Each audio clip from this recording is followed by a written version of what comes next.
Hi. Bar coding ఏంటి? A machine readable identification system use to track, scan and process inventory. అంటే ఈ bar code తోటి ఒక machine తోటి మనం స్కాన్ చేయొచ్చు, ట్రాక్ చేయొచ్చు అండ్ ప్రాసెస్ ఇన్వెంటరీ.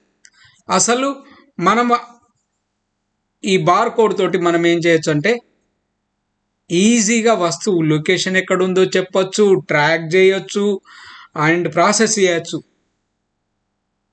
ఈజీగా. ఈ టెక్నిక్స్ను అంటే బార్ కోడింగ్ అంటాం. అంటే వస్తువు ఇందులో మొత్తం ఇన్ఫర్మేషన్ ఉంటుంది, ఏ లొకేషన్లో ఉంది, ఏ ప్రోడక్ట్, ఎంత నెంబరు, మొత్తం అన్ని డీటెయిల్స్ ఈ బార్ కోడ్లో ఉంటాయి.